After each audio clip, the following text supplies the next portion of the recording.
Hello guys and welcome to the channel. Today I'm going to show you how you can perform reverse Google image search on your NAVITEL 787. So in the first step we have to open the Google Photos app.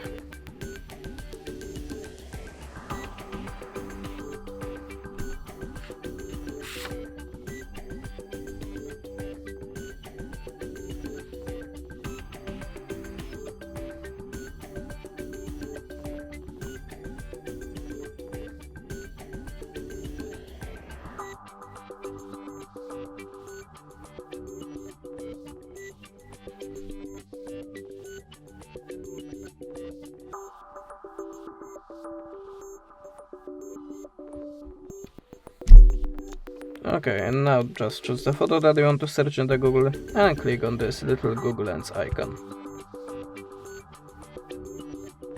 And whole process starting automatically, and now we are looking for similar or the same image in the Google database. And that's it. Thanks for watching, leave us a subscribe or a comment, and goodbye.